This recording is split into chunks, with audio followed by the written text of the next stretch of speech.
Hello, everybody. This is Joshua Hatton with One Nation Under Whiskey podcast.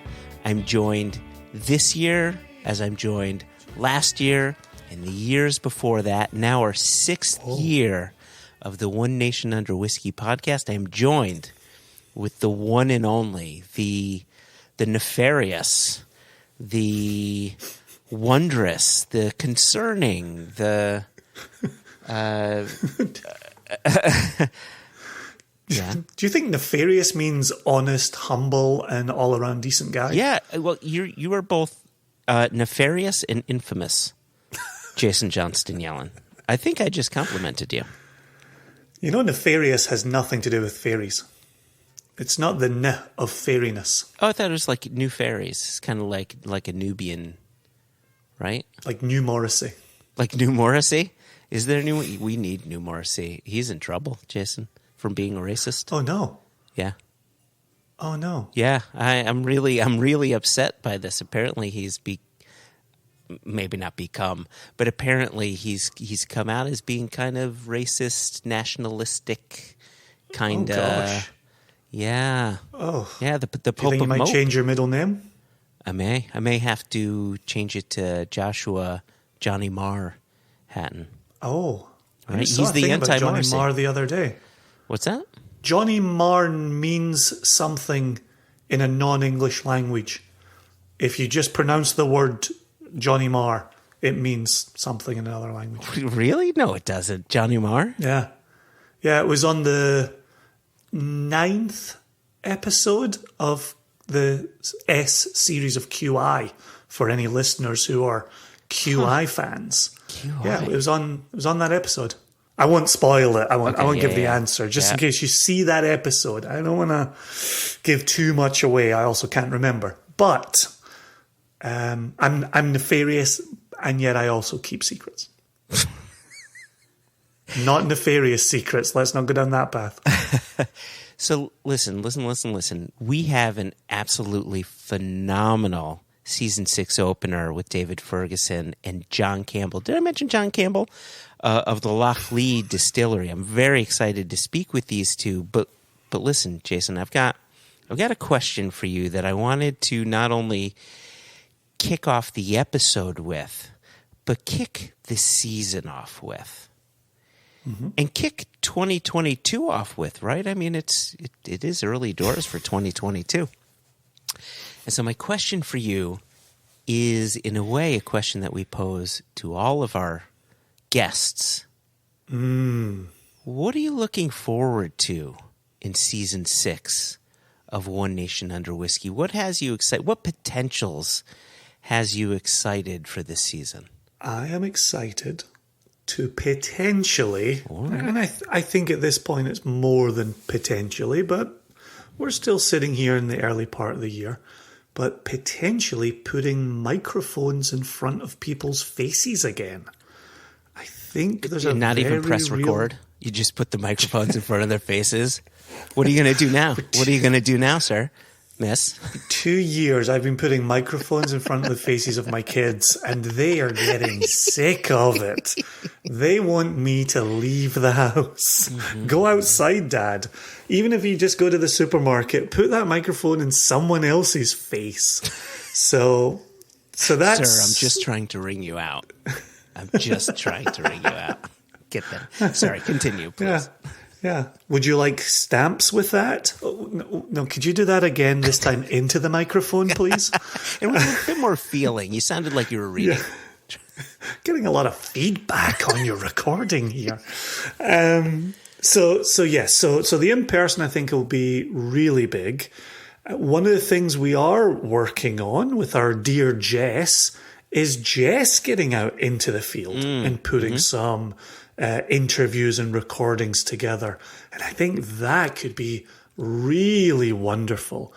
And part of it for me is we've spent, as you say, 5 full seasons being the interviewers of record. And one of the things you and I have said on previous episodes is when one or the other of us is either asking a question or heading out and having a chitty-chatty, we invariably ask something the other one isn't thinking of.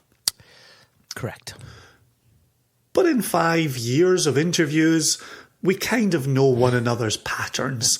And I've certainly said to you, there are times when I've conducted a solo interview where I've thought, what would Joshua ask in this moment? Yeah. What would he want to know from this person? So getting a chance to hear Jess ask questions, I'm really curious to learn more about her perspective. Yeah. The way she thinks about the larger whiskey world and how she draws that out of an interview. So I think that's going to be really fascinating. I'm excited for those moments. And then continuing to speak to a diverse array of individuals.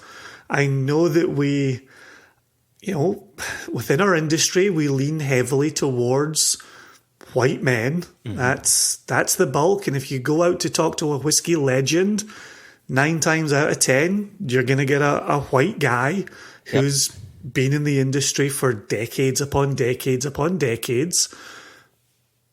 But we also keep our eyes peeled at all times for other potential interviews. And one that I'm very excited for in the early stages of season 6 is someone who Michael Nolan said to us, hey, when are you going to interview this person? And we said, well, that person hasn't really had a lot of interest in being interviewed for the podcast. But we're getting closer to getting something on wax with her. Yeah. And I'm not going to give the name. I'm going to leave this as a light tease for season 6. But I'm very excited to talk to that person because they're responsible for a part of the process that I feel like I know nothing about and have no skill set for or towards. Yeah. Agreed with that. Yeah, good. I'm obviously talking about cask selection. I cannot believe you did not pick that low-hanging fruit. Here's the reason why, Jason. Because as you know, I only half listened to what you say, and I was busy thinking of what I'm looking forward to. I can't believe you went as high as 50%. I'm amazed you went as high. If you'd said 25%, I would have been like, yeah, that's a ballpark number. And so, well, now that you've set, I did it for proof. I doubled it. Now that you've set the witness. And Joshua, the same question to you. Yes, similar.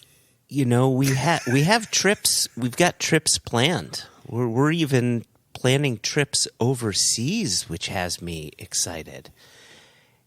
I was very lucky. We were both very lucky that we got to go to Scotland in early 2020. So at least we can say we went out of the country in the worst year in modern history, globally speaking. But then 2021 had 0 out of the country. This is the first time in 11, almost 12 years I've not traveled to Scotland. And it's been like a knife wound. Like it just, I feel slightly empty for not having been there.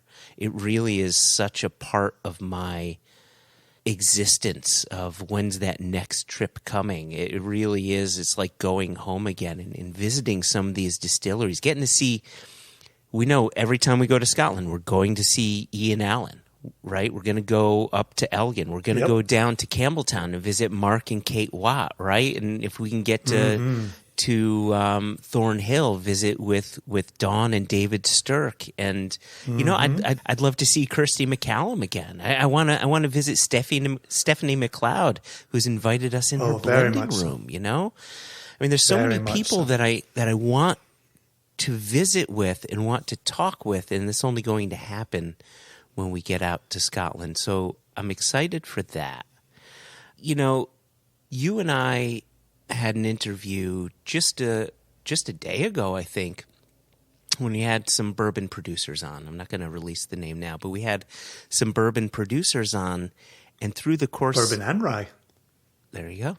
Bourbon and rye. And through the course of the conversation, and we preempted the conversation with this, that we come to a whiskey talk, whiskey production talk from the place of Scotch whiskey production. So when we talk bourbon, when we talk rye, it's always from that perspective. But because we're living that life day in, day out, finishing the conversation with these two gentlemen only proved to me that I have a lot to learn when it comes to bourbon production. And I think back to our conversation with Steve Maggery of Beanley Distillery. There's so much that I need to learn about rum production. And so for me personally, I want to use this year to not just interview people to interview people so we can say, hey, we've spoken with this guy, we spoke with this woman, we spoke with these people. No, that's not our style. It's not our style, but I just want to make sure that I'm not pulling a Joshua when he's talking to Jason, and I'm using more than 25% of my paying attention abilities and really try to absorb some of these production methods that I should have down in my head more. And I know I brought this up to you the other day, and you're like, I think you're okay. It's okay. And no, I really feel like I'm lacking. So I want to use this year to improve my own education of spirits production beyond malt whiskey. There you go. Those are my goals, Jason. That's what I'm looking forward to. Speaking of malt whiskey. All right. Is during our intro. Yes. We've been having a little sip on a bottle that you obviously knew was coming into the country, and I didn't, but you said to me, you have to get one of these. Have to. And then you assisted me, and I thank you for that. And Michael Nolan mentioned earlier, he assisted also. Thank you, Michael. But this is a 100% Islay Kilchoman PX Sherry single cask, bottled by our very dear friend Gene. Bottled at for Warehouse Liquors. We've been fighting this for decades, Jason. You just said bottled by. We're the bottled for. We're the bottled by. He's the bottled. Anyway, yeah. So here's the hashtag real talk. I already finished my first dram of this during the first 15 minutes of recording. That's why you're having problems with the words. There you go. But date filled is the 27th of May 2015, and the date bottled is 27th of May 2021. So a full 6 years in cask there. And you said to me, you're going to like the way you drink this. And it's dangerous. It's dangerous. It's dangerous, isn't it? Right. I think the PX maturation obviously brings the sweetness through, but somehow the lighter peating element of the 100% Islay, right? Because regular Kilchoman is 50 ppm, 50 phenolic parts per million on the barley. Mm-hmm. And this is about 20 to 25. I think they really run the numbers. They used to say 15 to 20, then they say 20 to 25. So it's in that range. But that PX sherry sweetness seems to somehow highlight the peaty element of this. So it seems to be a touch more peated, at least to my palate, than regular 100% Islay bottlings. Yeah, it's interesting that you say that, because it puts me in mind of Bill Thomas at Jack Rose picked a couple of Kilchomans that were the lower peating Kilchomans. Mm. And one was bourbon and one was sherry. And they were both absolutely cracking. When I bought them from him and I got them home and popped the corks, I texted him and said, these are two of the best Kilchomans I've had. These are remarkable. And I didn't expect to like a lightly peated Kilchoman as much as I did. And I think everything you've just said, which I listened to carefully, diligently, and 100%, was the lower ppm and the sweetness of the PX really heightens the experience. Really does. Yep. Yeah, you picked this one, man. That was and by that I mean you picked this for me. You absolutely nailed it. Absolutely nailed it. 57.4% alcohol. Anybody in the US, I don't even know if this is still in stock at Warehouse Liquors. It is. Yeah, no, it Okay. is. He still has a few left, but it's Warehouse Liquors, and whether it's the bourbon that they select or the Scotch whiskey that they select, it moves pretty quickly. So, I'm not going to lie. This is one of the more remarkable Kilhomans I've had. And I told our listeners, either in 2021 or in 2020, the Madeira cask finish single cask for Warehouse is the best Kilhoman single cask I've ever had for my palate. I just think it ticks every single box I could ever want. So it's exemplary. There's no doubt. Yeah, and this is up to that standard. It's so great. Listen, I'm going to give the listeners a peek behind the curtain, and then I'm going to deliver a pro level transition. There's something I need to say before you deliver the pro level transition. Can I say it? Should I? Maybe you should, and then I'll give the peek behind the curtain, and then go into my pro level. So I failed big time when I mentioned... Checks out with you, 100%. Two thumbs way up. Yeah, way up your arse. I failed big time when I was listing off the names of people that I was so excited to see when we got to Scotland. And the two people that I'm so desperate to see more than anyone else is our beloved Jess and our beloved Swede Scott. And when we get to Glasgow, I'm going to hug the ever-living shit out of them, and I'm not going to let go, and I won't let them let go. Jason, we haven't hugged them. We haven't shared a physical dram with them in 2 years. What I love about your list making, and you do it all the time. I know it's a failing. Is your lists are always incomplete. Always. And I don't know why you return to list making. This is how I do it. Because they always set you up for failure. Always. And now here you are groveling to Swede Scott and Jess. I'm not groveling to them. I'm correcting my errors, Jason.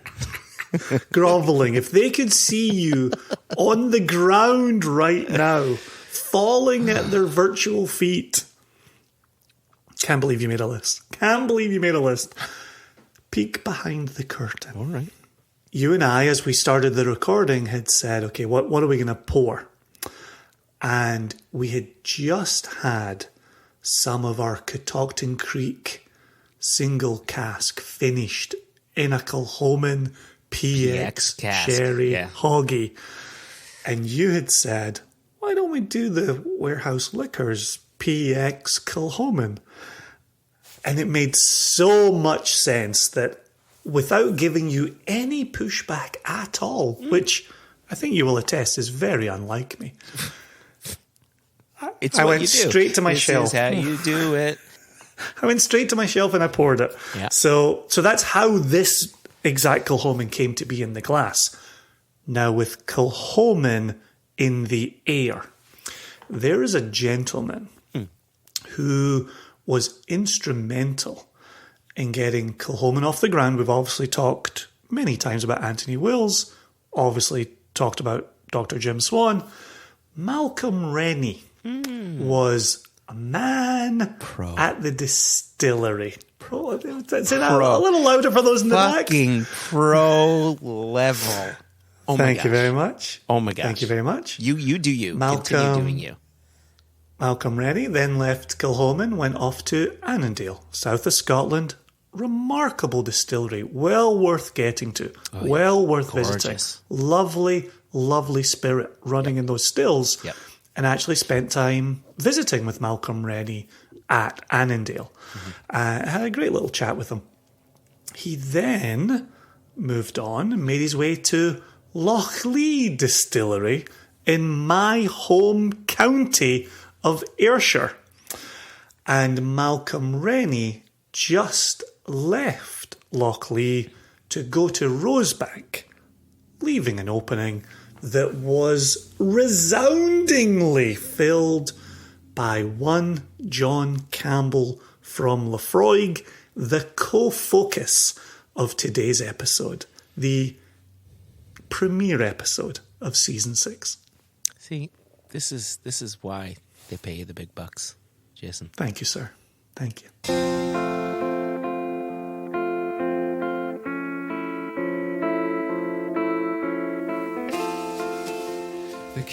So David Ferguson, John Campbell, thank you both so much for joining us.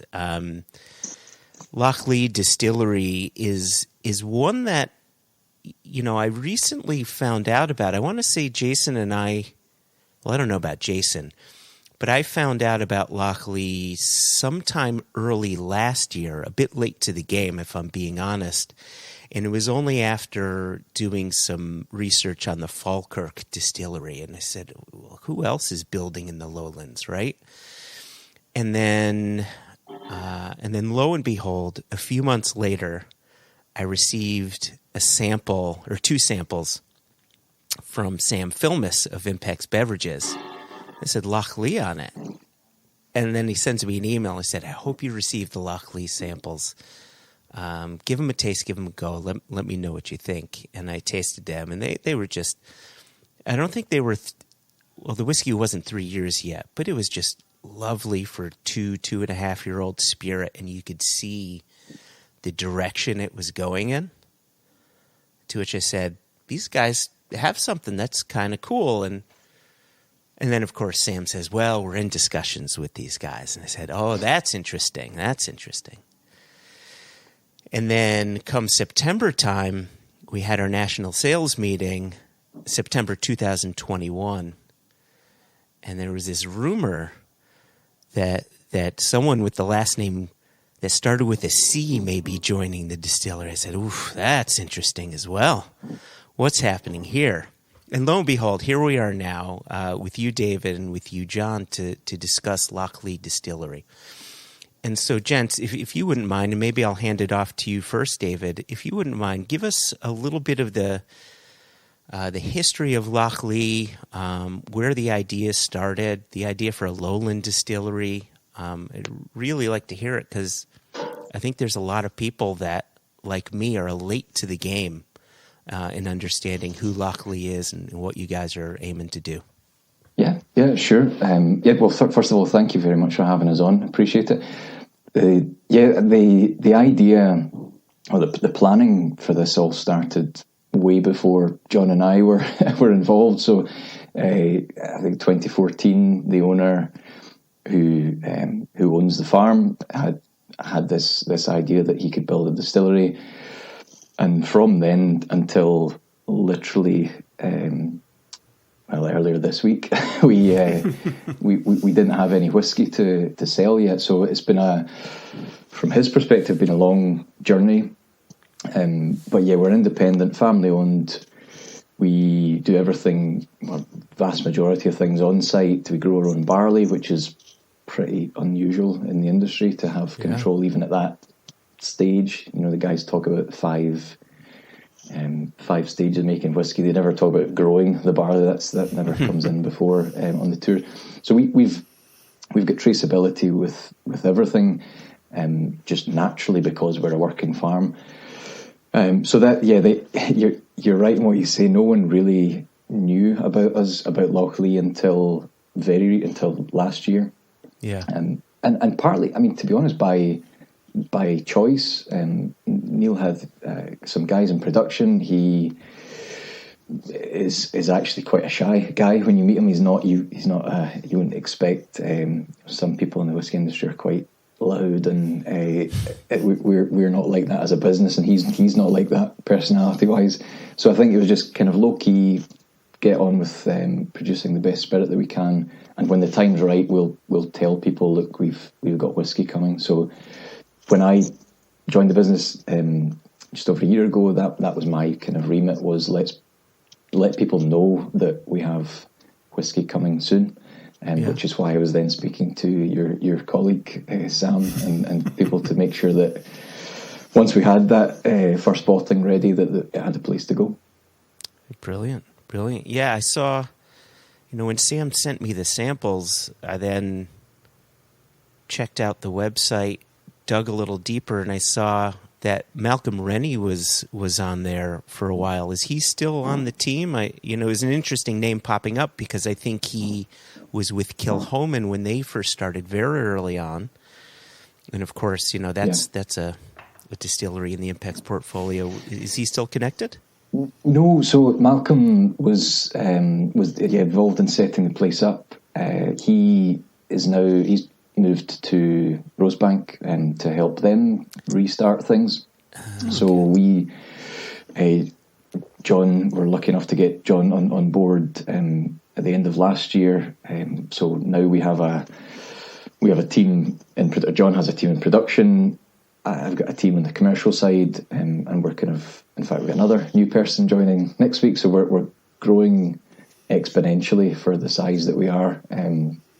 But even when I joined, it was literally three guys making stuff and nothing else.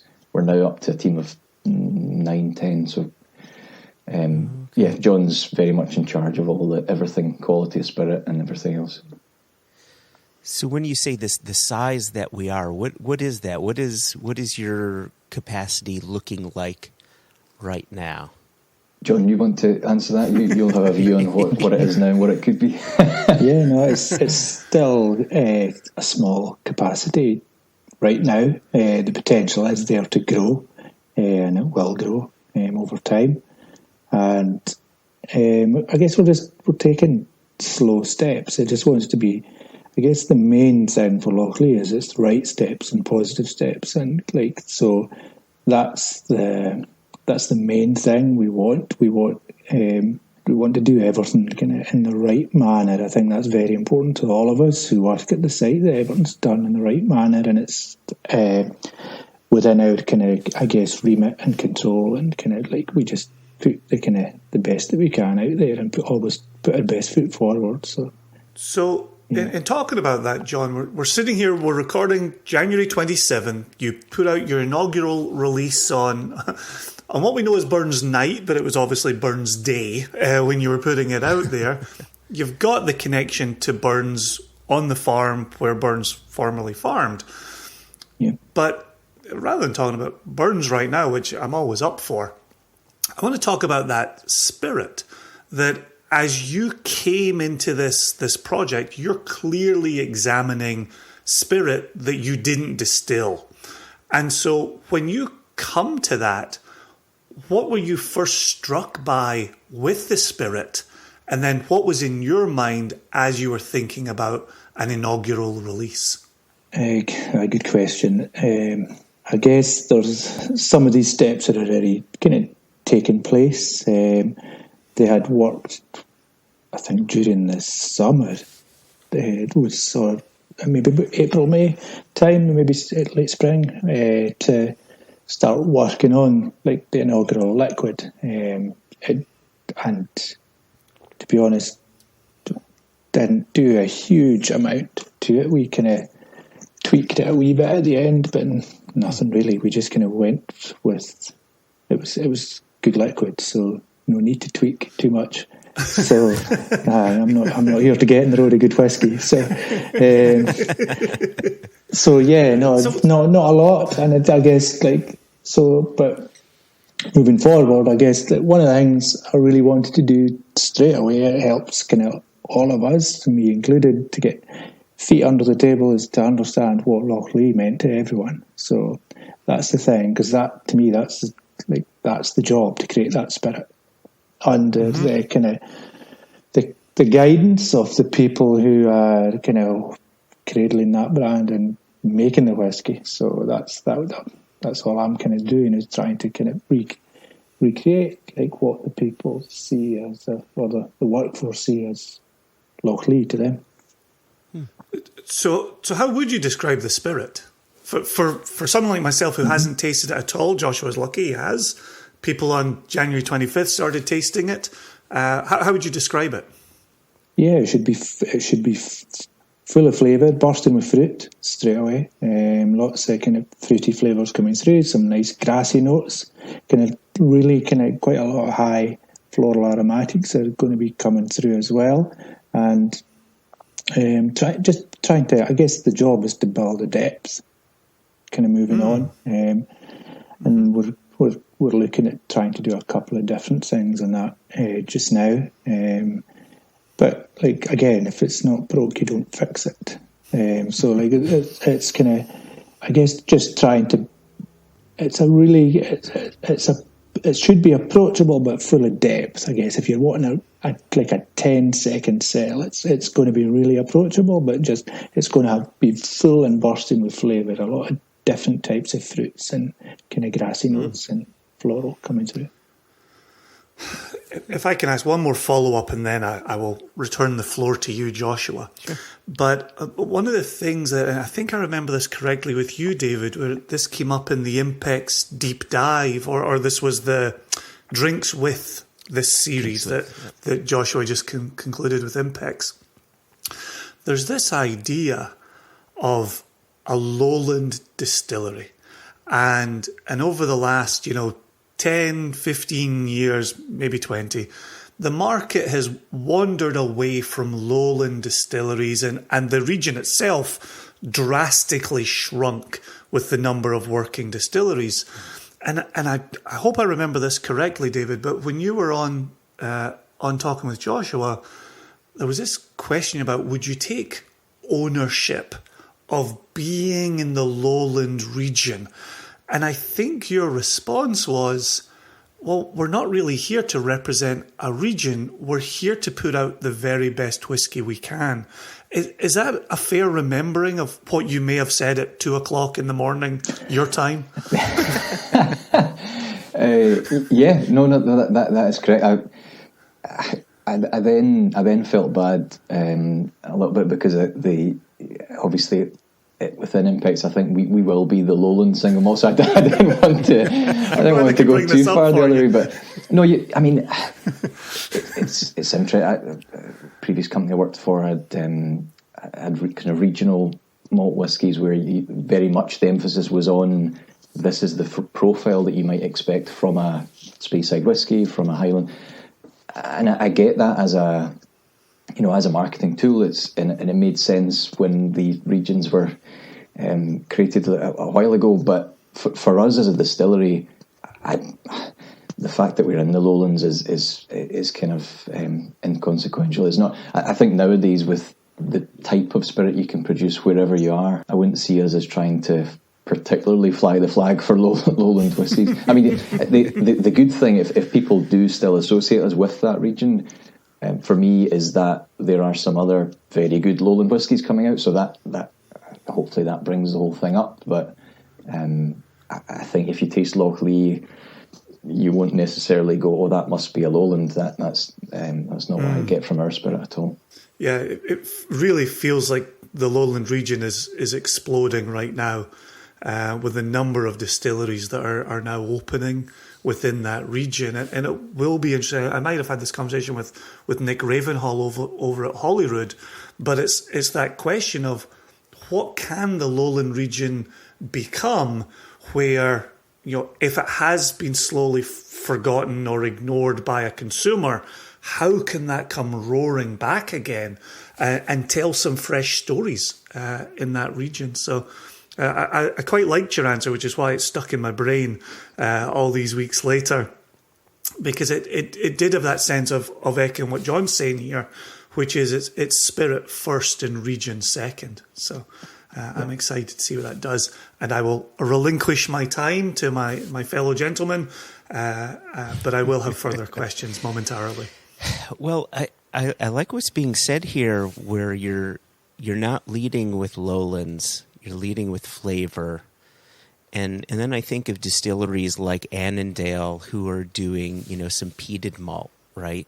And it seems everybody's understanding is Speyside is rich and sweet, Highland is austere, Islay is smoky, Campbelltown is funky coastal, so is Skye, and lowland has always been the tame little granny of whiskeys. And it seems as if are you purposely trying to change that, or again back to the original point of we're not here to dictate what is and what is not Lowlands. We're creating the whiskey that we think is very good. When you're creating a liquid, you have to start off with a vision. So like the vision is the vision. And I think like Neil had a very clear vision of the liquid he wants to create. The people at Lockley have a very clear vision of the liquid that we want to create, and it's quite unanimous, the type of liquid that it's running through kind of everyone, the type of liquid we're trying to create and be. I think the other side of that is, yes, we are in the Lowlands, and there's no reason, I think we should be proud of that too. So like it's kind of like it's kind of like me. I'm lots of different layers. I'm from Islay, yes, but then I'm Scottish, yep, and then I'm British, yep, and then I'm just a world citizen. So there's I feel lots of things at different times. So I think the most important one for me to be is a good version of John Campbell, and I think this is kind of, it's a wee bit twee, but like Lockley needs to be Lockley, and like the vision that the owners created for it, and that's our job to try and tell people what that is and how it's going to be, and kind of what we're trying to create here, and just some of the other kind of the great stories kind of coming out the site as well. And once people understand it and kind of start to get a feel for what we're doing, I think it'll excite a lot of people. I remember years back, it was many years back now, having a conversation with John McClellan at Kilchoman, and it was a couple years after he had joined the distillery. And I said to him, or I asked him, what is it like coming from Bunnahabhain and going to Kilchoman? And he said, it was actually a lot easier than you think, because Kilchoman is exactly 1/10 the size of Bunnahabhain. So I just needed to adjust everything based on their production and what I had known the Bunnahabhain production to be. And so, John, from your perspective, what's it like coming from Laphroaig, joining Lockley? How are you working in Lockley differently than you did with Laphroaig, and how does your time with Laphroaig inform your work with Lockley? So again, a good question.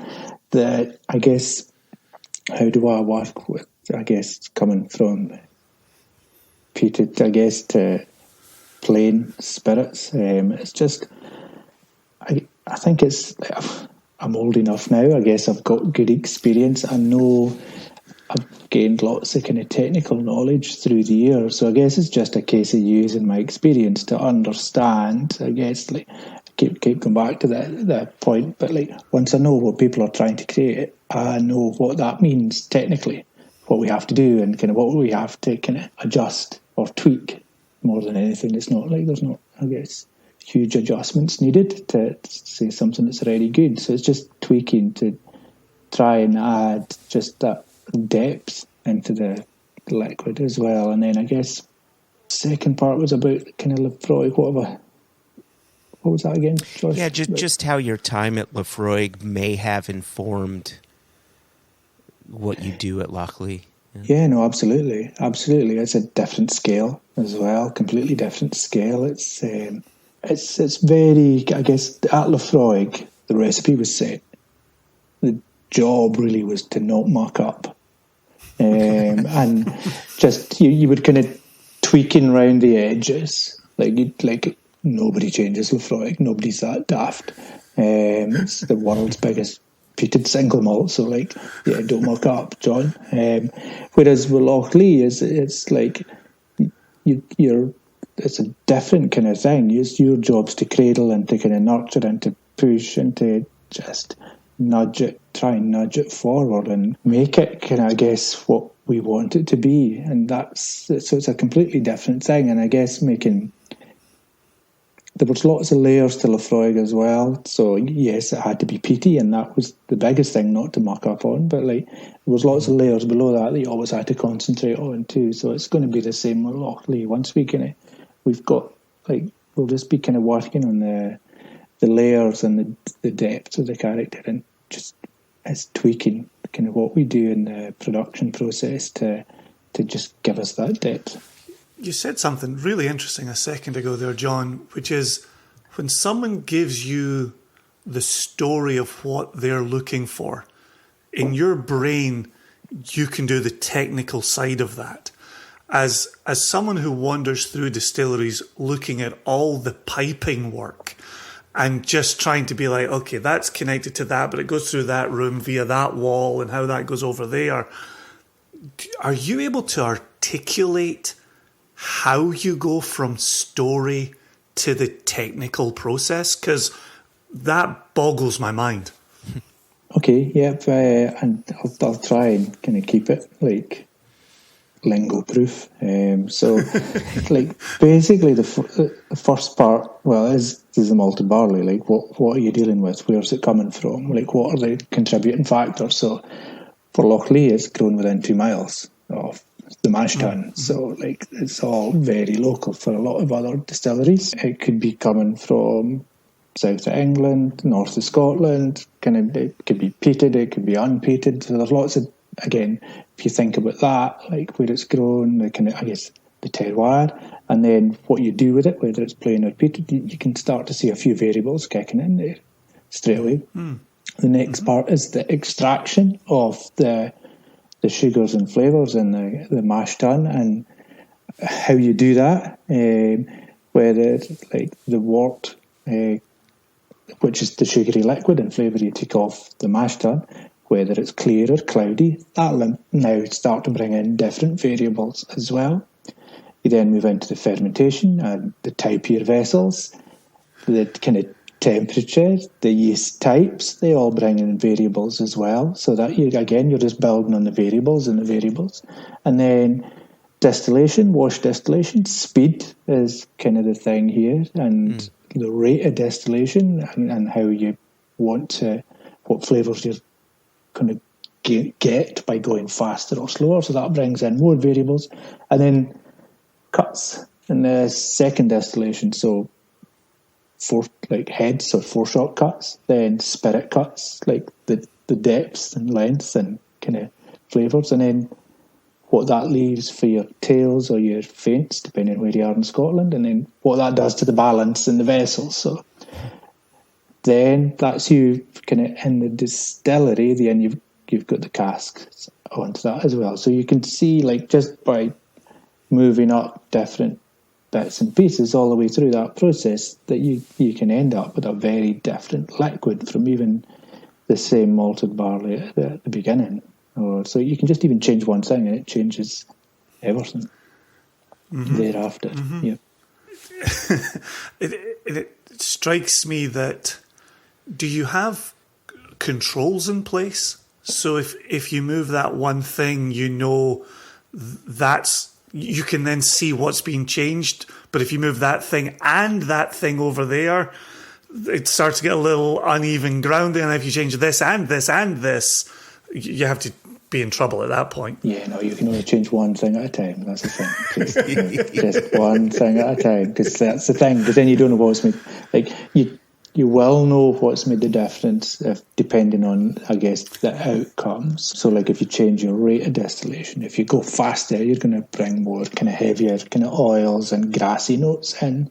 Whereas if you go slower, it's going to get more kind of copper contact. That gives you kind of instant fruit and long-term fruit as well, because you get these sulfites that will turn into real kind of like tropical fruit flavours in your maturation. So, like, that's just wash distillation. So, like, something just as simple as that, you can change kind of quite a lot as well. So it's experience, and technical training and experience, I guess. And made lots of mistakes. So same as everyone else. If you're going to try and try and understand something, you've got to make mistakes. You've got to break eggs. So I've and been doing it for it's almost 30 years now. So yeah, got that. Just broken a lot of eggs, I guess. But it also strikes me that we're in an industry that deals in the long game. And so as you're making or as you're running experiments now, and you're able to see payoff as it, comes out the mash tun. And I liked what you said about the cloudy and the clear, or, as you're running a faster distillation and what that means for oils and flavors, you're getting information now immediately, but then you've also got the cask component of that. And then you've got what you're seeing for that exact liquid at 3 years versus 12 years versus 30 years. And it is interesting. I was thinking as you were speaking that experience goes such a long way here when you know what this moment coming out the still right now will look like, or hopefully will look like, in 15 or 25 or 40 years, say. Do you ever get impatient? You don't seem like an impatient man, but do you get impatient within a moment where you wish you could fast forward into the distant future? No. Not really. Sorry, I just have to do easy that. answer. That's my dry Scottish sense of humour coming out there. But no, and that is the thing, Jason. It is the thing. We are now planning for whiskey that I'll be retired. Well, maybe never retired. Who knows? But we're planning 25-year-olds, so that is now 2047. So we're planning for stuff like that now. So you're always planning. You've always got a long-term approach, and equally, we know the type of casks, what we want the liquid to look like for these brands as well. So it's a whole thing, and at each stage, you think the liquid will be about here, and so you try and match the cask to that part of the process. So that's we've done that. And we've kind of got that programme in place now as well.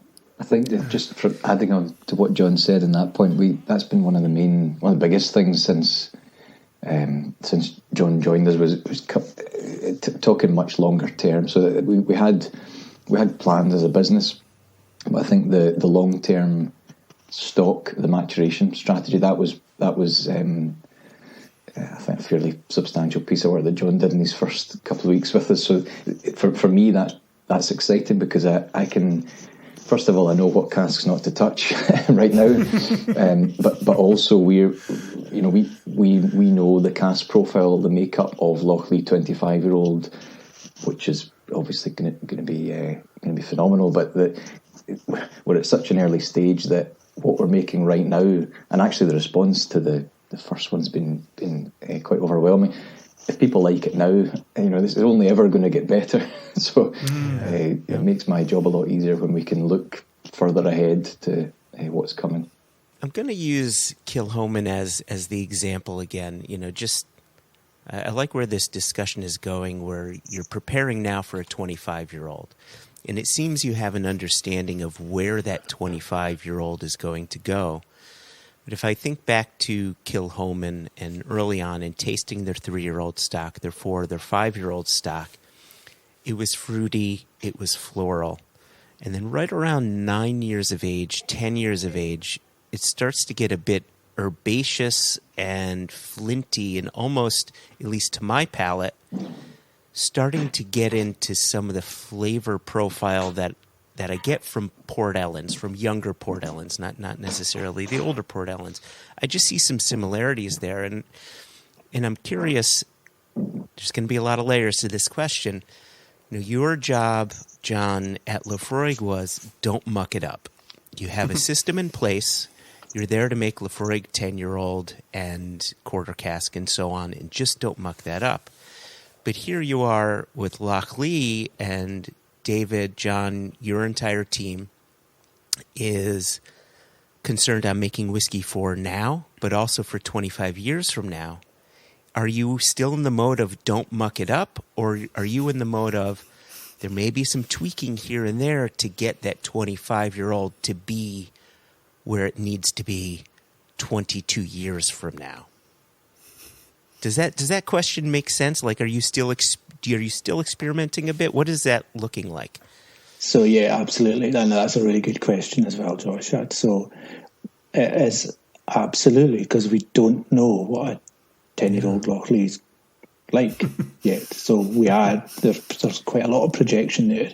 So the job is to keep a close eye on it, to see how it's developing and understand what shows, like the character of the distillery. I think is really important. You taste that in a whiskey as well. So like you need to understand, like if you're tasting the inaugural Lochlea to a 10-year-old to a 25-year-old, that you can see the thread between them all, and that they do have the same DNA. That's hugely, hugely important.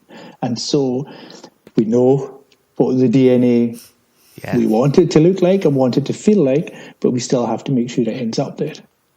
So we are kind of watching, and it's like, I don't know, it's just like raising a child, I guess. You know what you want them to, roughly, you do know there's fundamentals you want them to have, and that's your job as a parent, to get the fundamentals in there. You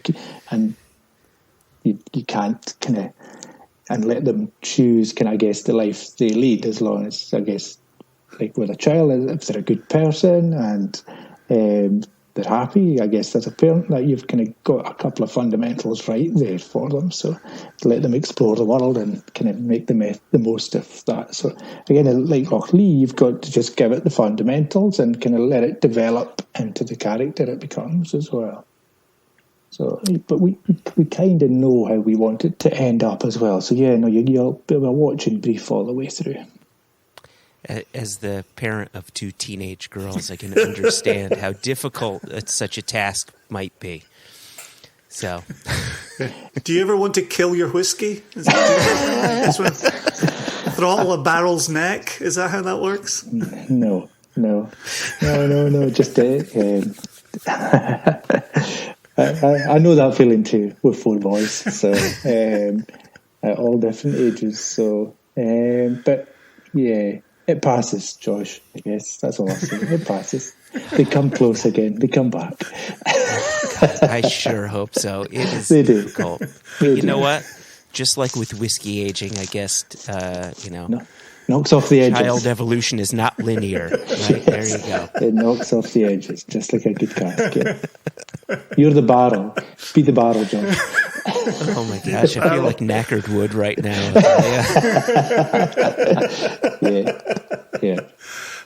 That needs to be on a t-shirt. Be the barrel. That is fantastic. David, I had a follow-up for you here, where obviously we know John's background. We know where John has come from to join the Lochlea project. You mentioned earlier when we were talking about previous employment, looking at how malts were shaped.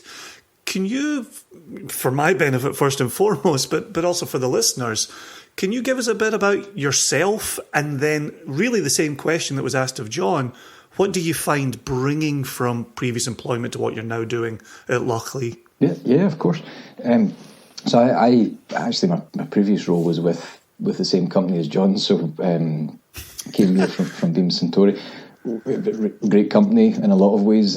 So I actually found out about Lochlea because they were a customer of mine in terms of selling casks, selling Maker's Mark barrels to the team. So yeah, I'm very quick about my own background was with Beam on the cask side for a couple of years, doing spent a lot of time in Kentucky and Jerez and all the areas that Beam were using their for their own Scotch malt distilleries and tequila and the other various other spirits, and then essentially working with the master blenders or the distillery managers from distilleries to work out their wood program, what they need, what kind of flavour profile they want to go for, and matching that up to what casks we need to provide.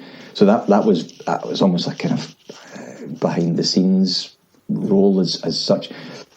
But through that, doing the IBD and doing all these various things that a lot of people in our industry do to get the as much technical knowledge as they can. Never going to be anything like the team that John has on site actually doing this stuff, but I think that helped. I mean, it certainly helped me understand the full process end to end. Because prior to that, I worked for an independent bottler, like yourselves. So that's kind of where it started off, Douglas Lane.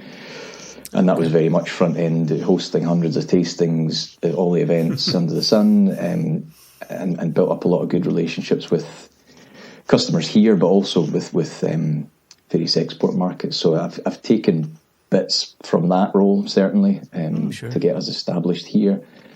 And then when this opportunity came up with Lochlea, I'd been able to get in at the start, and I'm sure, I don't want to speak for John, but I'm sure as part of his thinking, being able to shape something that is still, even now that we have a product in market, it's at the very, very early stage. So it's really exciting, and as the team grows as well, we bring people in, they get excited about the project, and we're always looking for fresh perspective on things. We don't ever want to become insular and only seeing our own brand. We want to make sure we know what's going on out there. Yeah. So I've kind of come from a couple of different types of background within the industry, and then this is all new as well. Just starting a brand from the beginning, but it's going okay so far. So you seem to be the very man to ask this question of then. So just like we got to a point where regions and regionality became a shortcut, but it was a nice way to introduce the consumer to the world of Scotch. I'm starting to notice more and more there's a little bit more pushback about 70% of the flavour of a whiskey comes from the cask, right? Has that fallen victim to the same shortcut as regionality and regions? Or are we really just saying, look, a lot of flavour comes from a cask, right? Yeah. Is it 70%? We could argue that till the cows come home. But has it become too easy? Has it become a bit of a crutch for us to lean on this 70% number? That's a good question. I mean, I've heard the 70%. I've heard the 50. I've heard I think no one that I've seen anyway. No one has ever said the number and then backed it up with any kind of scientific paper that showed. So I think. I mean, certainly it obviously has a huge influence. There's absolutely no doubt about that. But to me, everything that John mentioned there about the process that the spirit goes through before it gets there, there are so many variables that change flavour and quality that John and his team are obviously looking at for us. And you put a spirit from one distillery into two identical casks, or as identical as you can get, they'll be different. So it's not, to me, it's actually more about how your spirit interacts with different type of casks, rather than just saying, okay, once it goes in the cask, it's a lottery. We'll wait and see. I think the way we've tried to do it at Lochlea certainly is going direct to source is a big thing. I don't. As soon as they're tipped in makers, they're straight over here. They don't sit in a cooperage or go drying out, anything like that. Likewise with Jerez, we have one sole supplier. That's where we get our really high quality sherry casks. So there are ways that you can ensure the casks themselves are good, are nice and wet and ready to interact with your spirit. But I don't. The whole percentage thing is tricky. I'd probably say, I mean, if I was to say a percent, I'd probably say 50-50, because you have a lot of things you can do before it gets there. But yeah, it's difficult. I've heard higher numbers than 70, but it was from people who sell casks for a living. So you have to take these things with a pinch of salt. I love the fact that you were hesitant to attach a number, then you did, and now we're going to quote you for the rest of your days. Well, yeah. David Ferguson's a 50-50 man. Even since I said that, I'm thinking, no, that's not quite right. Yeah, it's impossible to tell. There's a lot of magic in there as well. Right, and I think there's that aspect of what's the use of the cask, right? Is it fresh? Is it going in a second? Is it Joshua mentioned knackered wood a moment ago. Like knackered wood, sure as brilliant Ayrshire expression, sure as shite, right? Knackered wood, sure as shite, isn't giving 70% of itself to that liquid. There's a reason young grain is put in knackered wood to just sit in a corner and behave itself. So yeah, even no, it's a great point. Even within. So John pulled a bunch of single cast samples for us the other day. We're talking about our already planning for our next release in about a couple of months' time. Beautiful. And we had sort of 30 different casts. So same wood type from the same supplier, same spirit that went into them. One was in the top of our racking, one was down low, and they're different. You got, I'm preaching to the converted here because you guys sell single cask whiskey, but so I think for we've heard of it. Yeah, I mean it's just there's so much variety even within the same warehouse. That's where that's obviously where John's role comes in with putting together the right recipes for us. How high is that racking that you're talking of? John, correct me if I'm wrong. Is it 6, 7? Yeah. Oh, I mean, we actually casks, not feet or meters. Maybe it's meters. Casks. Yeah, we actually were just in the process of building our second warehouse. So we've got some dunnage, we've got some racking in the first one, but the second warehouse is the structure. In fact, to send you guys a picture, I took a picture this morning when the sun was out. It's the structure is up for the second one, so we've outgrown warehouse 1 already. It happens quickly, right? I've got another question that goes in line with Jason's one about casks.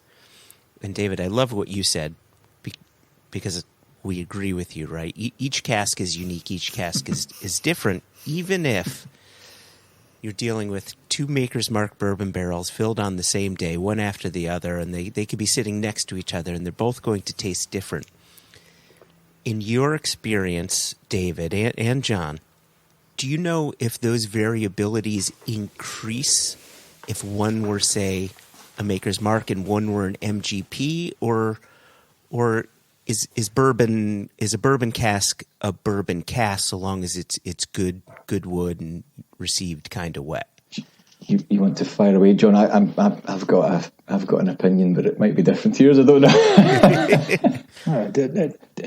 It can make a difference, yep. And I guess the difference with Makers, the main difference with Makers, is the thickness of the heads. They use the heads are 1/4 inch thicker, so they're air dried longer than other barrels too. So hopefully Makers is going to take quite a lot out of the barrel as well. I know that's kind of why we use Makers at Laphroaig as well, just because with the heads being that 1/4 inch thicker, you just got a different flavour profile as well, and equally it kept more liquid in the barrel as well. So, so simple things like that, the cooperage it constructs it, the way they do things, the amount of that can lead to, I guess, more vaporization and different oxidization, so that gives you different chemical reactions. And again, that's kind of why you can have 2 casks sitting next to each other can be different, because they're just slightly different makeup, different trees. I think a couple of bourbon plants have actually showed, even at this level of the tree and this level of the tree, different Buffalo levels. Trace did that, the Oak Project, sure. So, even at different heights of the tree, you get different variation in the maturation. So, I think when it'll be a combination of just how many of the tops of the tree, the middle of the tree, the bottom of the tree that you've got making that shoot, and then how it's coopered. Again, so many variables that come in to these 2 casks sitting beside each other, made it on the same day, probably by the same cooper, even can still be different as well, produce different whiskey. Yeah, sure. With Lochlea as well, when I'm saying we as if I was there at the time, but even before I joined, the guys had, they didn't just go straight for Makers and this is what we're using, that's it. They experimented with some different types of bourbon barrels, so we do have some other, if there's Woodford there are I think a couple of Buffalo Trace, so that it was a conscious decision to go with the Makers. You've got another thing that John made a great point there, but even down to the cooper that's made the cask over in Kentucky. There's so many things that how long the bourbon was in there for. Some if you're going to fill a Booker's barrel that's had 9-year whiskey in there, it's going to have a different impact than something that's only been filled for 4 years. The other thing about makers for us, it's got a much higher wheat content, so it's a different style of bourbon than a Jim Beam, which is more rye, more spice. Again, I don't know how many variables we've mentioned in the process, even on this call, but all of these things obviously go into it, which probably makes John's job more difficult. But we're still at such an early stage that we're still learning how our spirit works with different cask types and doing experiments here and there to find out what. Certainly to me, our and I'm sure the four of us in here, but the fresh first fill bourbon with our spirit style is just incredible. It might be a wee bit lighter in colour, and that might, some people are still look at that as some kind of measure of quality, but for flavour, it's just amazing. Brilliant. I had a line of questioning that is going to take us down a slightly different path. So, Jason, if there was something you wanted to throw in here, great. And if not, mine was a geeky follow-up, and so I don't know if you're going to take us in that type of direction. You do you, and then I'll do me. Okay. So earlier on, John, we have a very geeky listenership, and I know you were giving us the process, and you were going through it beautifully and quickly, and so I let you get away with there being a significant difference with a cloudy wash, a cloudy wort, and a clear wort. So I know from my time going around Westland, Matt Hoffman has talked about the exact same thing. But for the benefit of our listeners, could you talk to why one would be cloudy and one would not be cloudy, and then what that does to flavour? And please get as geeky as you want to be. Cheers. So the thing that makes a wort cloudy or not cloudy is the turbidity of the wort. So you're looking at kind of the main thing that will affect that is raking in the mash tun. So when you are raking inside the mash tun, you're basically forcing, if you can imagine, the mash is like a big tea bag or a pot of tea. And if you keep stirring that, you're going to push some of the leaves through, and then it gets into your tea. That's basically a cloudy wort. Whereas if you don't rake so much and you just kind of let it filter through, maybe at a slightly slower pace, it'll be just clearer. So so we are trying. We've removed quite a lot of raking to try and get clearer wort at Lochlea, and I guess then we're looking to slow it down slightly, just so that it's got its time to kind of filter through and pull everything out nice and slowly to get that clearer wort coming through. The flavour profile difference would be if you're raking a lot, you're in a plain malt, you're just going to get much more of a kind of cereal characteristic. You're just going to push that kind of grain cereally kind of characteristic through. Whereas if you get clear, you'll get much more kind of fruity characteristic coming through as well. So hence why we're trying to go the kind of clear way, and it just reacts differently in your fermentations as well thereafter with the solid content. So if you kind of remember further back, we want it bursting with fruit, so we're trying to get a wee bit clearer in the wort and just allow that to kick into the fermenters. Does a more cloudy wort have a harder time fermenting? Do the solids get in the way of fermentation?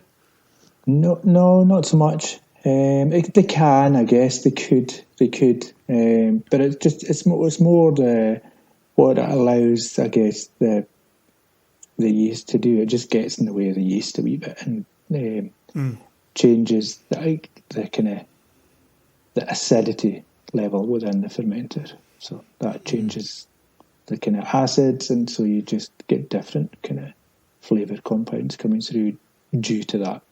Excellent.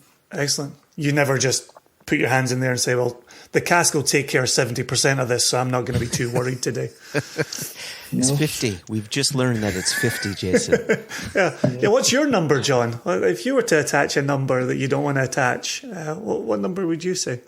I don't know. That's a good question. That's a good question, because it's going to be different for different ages of whiskey, I feel, as well. And it's kind of it's I don't know. I'm trying to think of an analogy.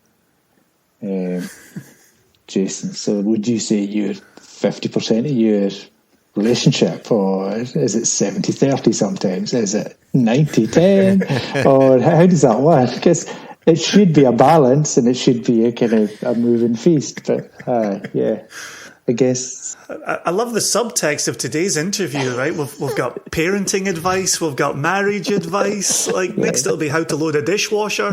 Like this is brilliant. This is. See, whiskey cures everything. On that. Whiskey is the answer to everything. So there you go. So just whiskey more. So but it's just like brilliant. Yes, it should be a combination. You should always, for me,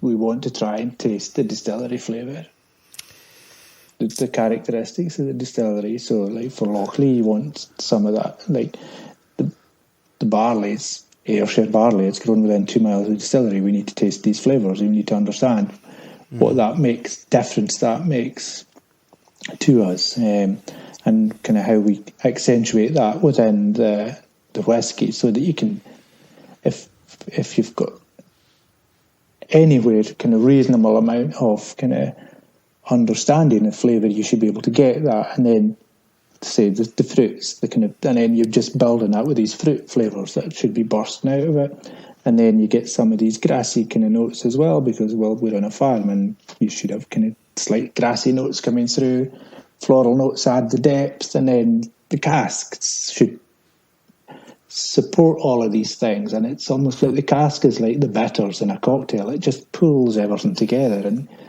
it pulls the sum of the parts is better than the individual. That's a great point. Coming back to what David had set up previously as well, which is, I know for Joshua and I with the company, and as David alluded to a moment ago, a first fill bourbon will allow the distillery to be present with some nice framing, some wood presence, some sweetness. For some consumers, ruby red whiskey is the best whiskey, but invariably that much sherry will throw the spirit out of balance. But as far as a consumer taking something off a shelf, it's easy peasy.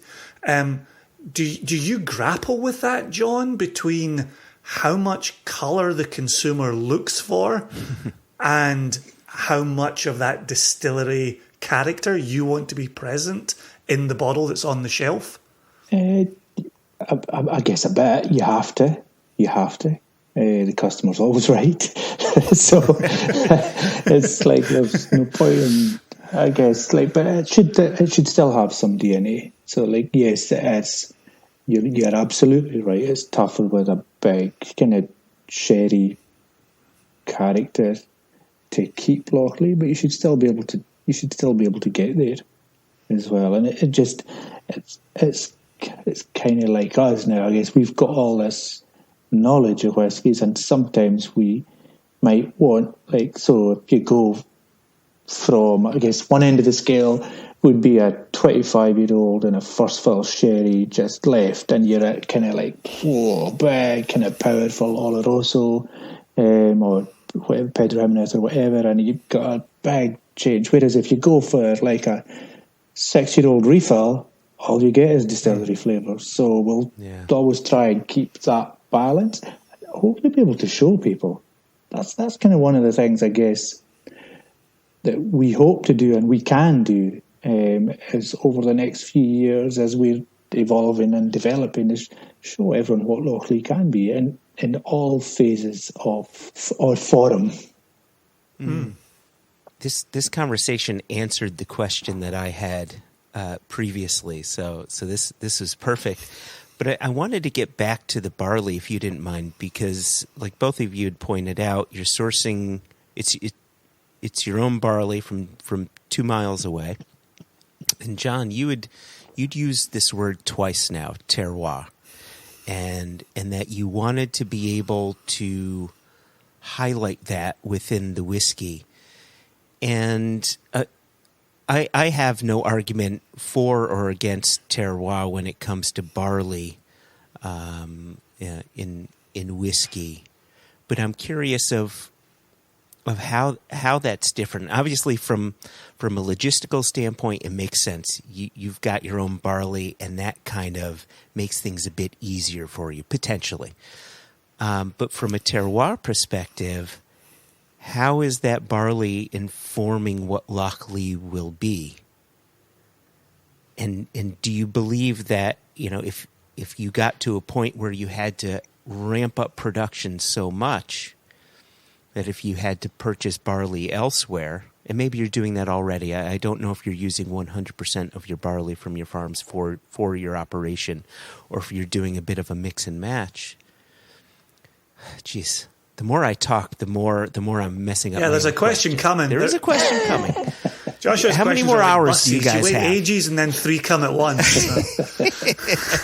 But I'm just curious of I guess how you protect that terroir in your final product so that it's beyond casks, right? How are you protecting it so that you're showing Ayrshire in the way that you want to show Ayrshire? So well, it's the farm that grows all the barley as well. So it's 100% grown on the farm that the distillery's on as well, and that's something that makes us unique.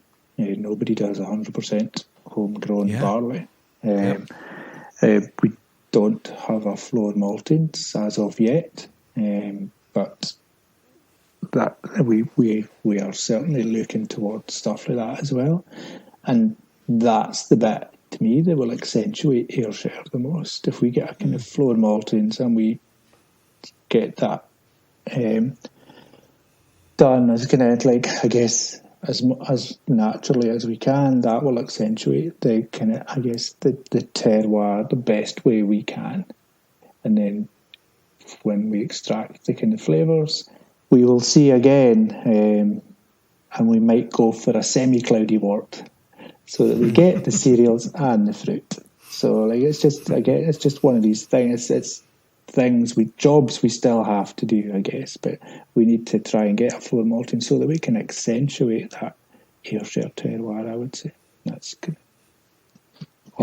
Just to build on that as well, what John says, the making us kind of unique within the industry is, actually us referring to the barley as local doesn't really do it justice at all. It's literally on site. It's the 2 miles that John mentioned, that's as far away as it goes, because that's the size of the farm. Wow. Some of it is 100 yards from where it's where we're distilling. So it's definitely a big part of the story, as John said as well, about the malting side of things. What if we at some point do that as well? That closes the loop. We literally do everything on site. So although I know some people talk maybe more about terroir than we will, certainly in terms of using different forms of barley and seeing the difference. For us, we are the only company, we're the only distillery that use our barley. So to me, that's kind of the main thing. No one, everyone else uses barley from a few sources, so it's going to a lot of different distilleries, whereas Lochlea barley is unique to us. Yeah. Oh, I like that. That's very cool. That's very cool. And just really quickly, speaking of the different barley varieties, are you playing around? Seeing as you've got so much land, are you concentrating on a single variety? Are you working with different ones because you're still in this slightly experimental phase? Like John had said, maybe we may do a slightly cloudy wort moving on if we feel we need to.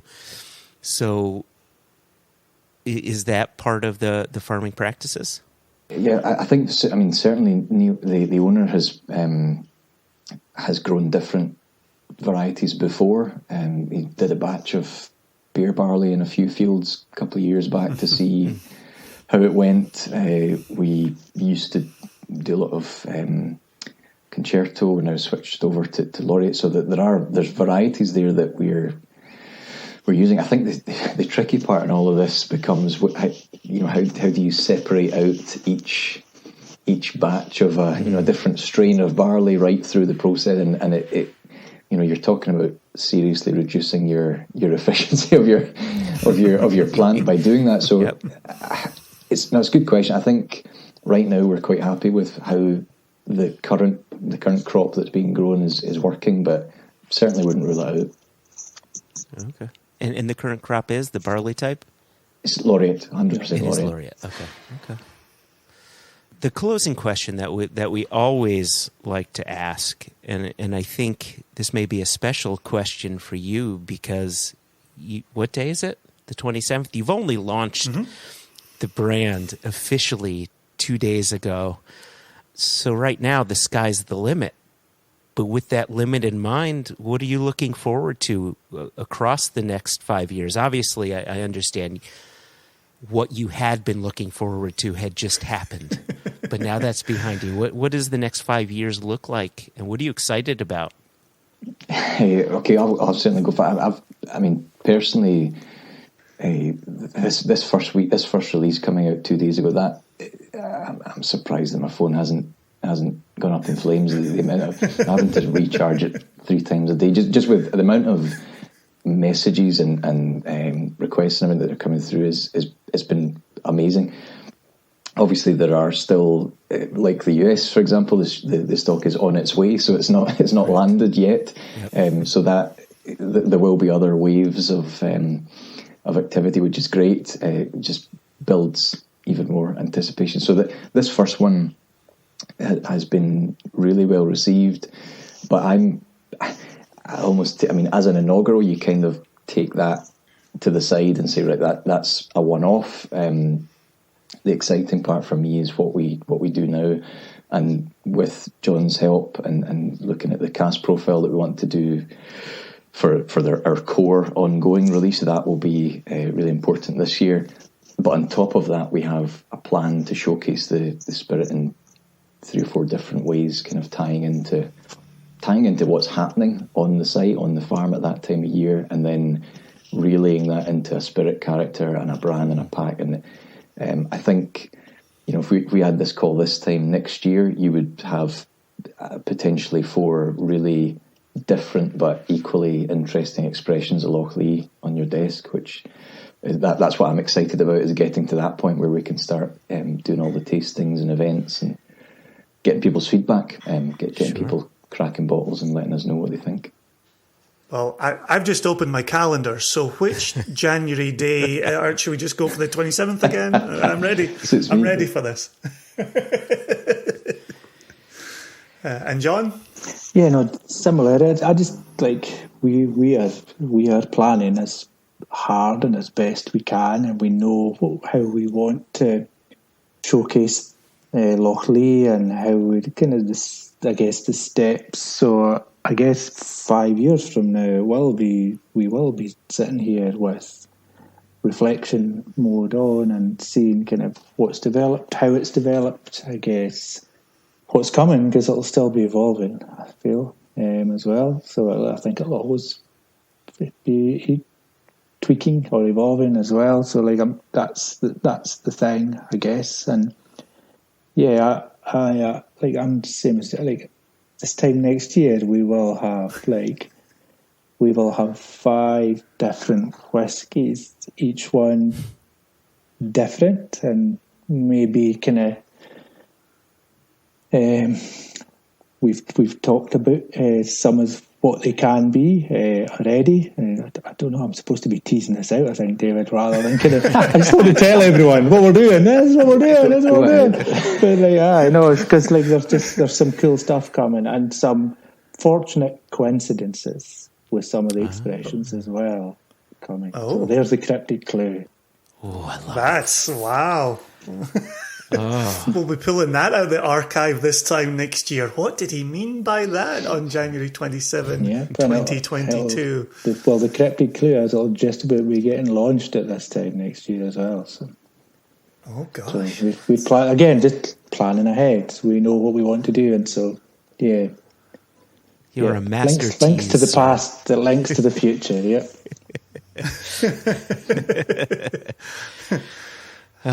Well, Well, this has been terrific. Really terrific.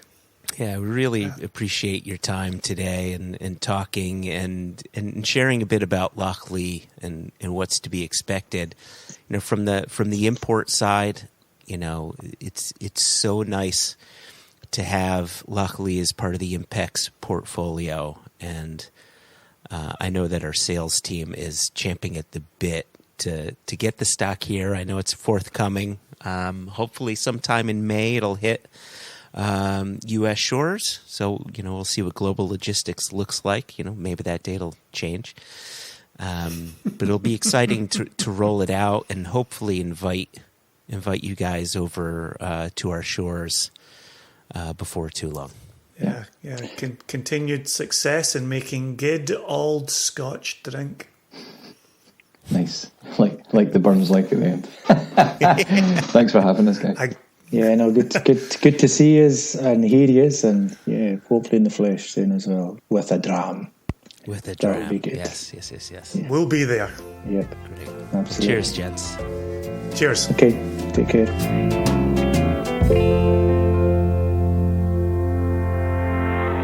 Sincere thanks to both David Ferguson and John Campbell now of Lockley, right? This is kind of a funny thing to say after as many years at Lefroy, but Almost 3 decades. Right. Absolutely remarkable. right.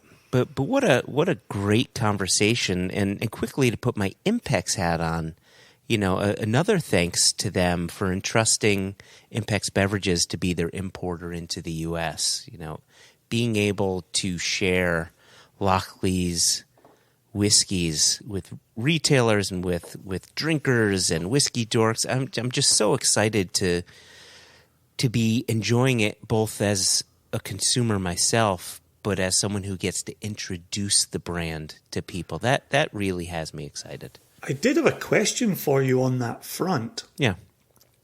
which is the first batch, the first release, the inaugural release that I think sold out before it hit store shelves, but it was insanely well received. Yeah. Is it the same bottles, the same liquid that's coming to the US? Correct. For the Yeah, so inaugural?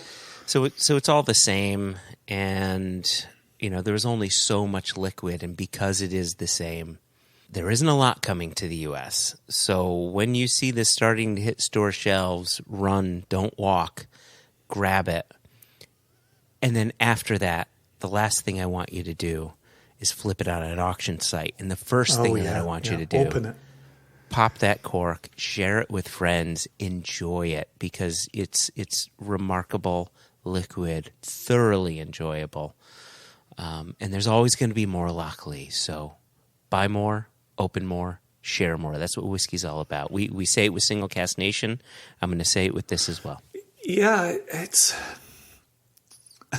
was going to say, it's really interesting for me. And by that, I mean, I'm examining my own internal feelings here, which, as I've said for a long time, was in 1995 when Arran opened. And there was Arran on the Isle of Arran, across the Firth of Clyde, from Ayr, where I was born and raised. I felt like I had a local distillery. Yeah. And I've always been a champion for Arran, a fan of Arran, and so very proud of what they've achieved over now 27 years, which almost 27, which is a remarkable number to throw around. I must be old. But I thought about it when we were sitting chatting with David and John, and we've got David sitting in Ayr, we've got John sitting in Glasgow, and we're talking about this farm that Robert Burns once farmed as well. And I was born, I grew up 2 miles from Burns's cottage. Robert Burns means the absolute world to me. And I know you've got your passionate love of vegetarian haggis, just like me. But he's nodding his head right now with a mouthful of vegetarian haggis. It's always the vegetarian haggis with you. You got to let me chew. You got to let me finish here, Jason, so I can. But no teeth. Properly. But there's now something about Locklea that just has me so incredibly excited. And simply being a distillery in Ayrshire, it started to percolate. You could see a slight simmering. But now chatting with David, now chatting with John, now seeing the inaugural release, now having a direct connection to it with Impex. Gosh, sharing an importer with Lochlea in Ayrshire. Oh my gosh. That's kind of crazy. It really means the absolute world to me. And I said it. And I said at the end of the interview, I haven't even tasted the liquid yet. I've had wonderful reports, but I haven't tasted the liquid yet, and I'm already a champion of what they're doing and what they're setting out to achieve. Yeah. So personally, this is huge. Well, think, and you said it before. You said it in the intro to the conversation, right? Think about the pedigree behind this distillery. Malcolm Rennie, right? That's the start of it. That's your Kilchoman. Malcolm Rennie did work with Glen Murray. We have our own love for Glen Murray. Mm. This is a man who knew what he was doing. So much so Rosebank had brought him on, right? So they had a good start. And with David Ferguson coming from Beam Suntory, has everything that he's bringing to the distillery. And now you've got John Campbell coming in to carry the torch from what Malcolm Rennie had started. I'm so excited for this distillery, for their team, and like I said, for consumers, for drinkers, because I think it's going to be an absolute cracker for people. I think they're going to absolutely love it. Agreed. And what else did we say in our intro to today's episode? It's you and me getting back out into the world. It's you and me getting to go overseas. And we already, told Jess, there's a Lochlea visit in our future. There's no visitor centre. You can't just pitch up on their doorstep. Don't do it, just like you wouldn't do it at Glen Elgin. Wink. Right? Don't go do those things. But we're going to get a chance to go and see them on site, taste some things, listen to them with shared liquid. And again, we said it in the interview, in January of 2023, they're looking at having had 5 releases in the first year of releases and getting to tell different Lochlea stories along the way. So I'm all in. I've said it more than once. I'm all in. I'm excited to see where we go. And I'm glad that you and Impex get to be part of that as well. Yeah, it's exciting. It is exciting.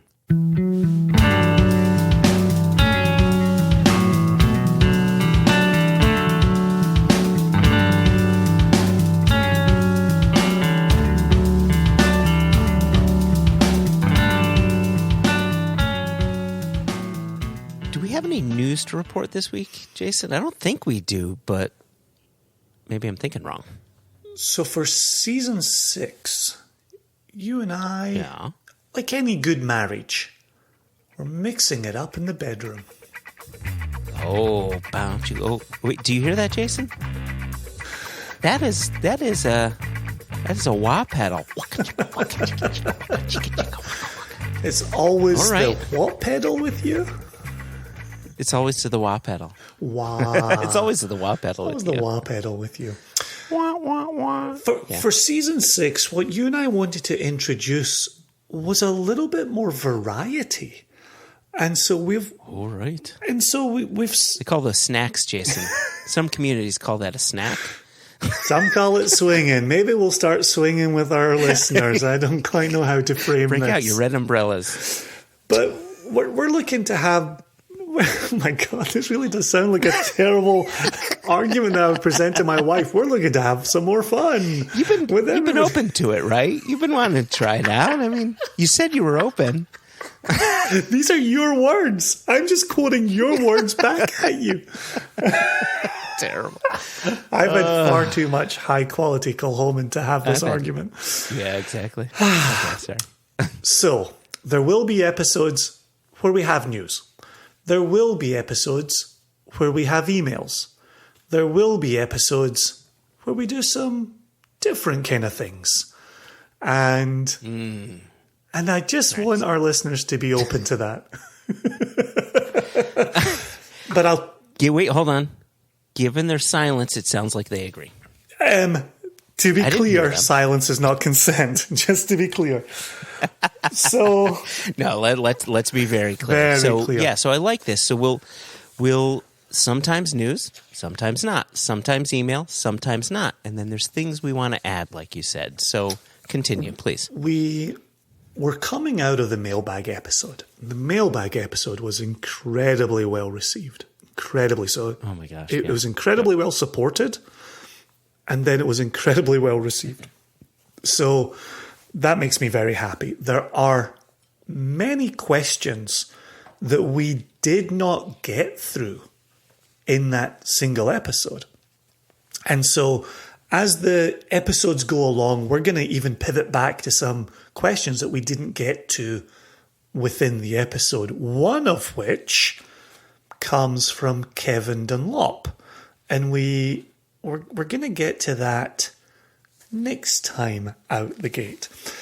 But in referring to the Kevin is the Chicago guy, right?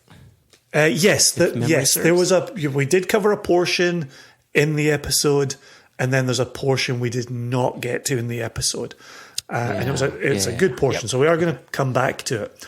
But for today, we had an industry friend reach out to make a few comments that, gosh, let's go whole hog on this one. This industry friend said, I'm just sending you some thoughts.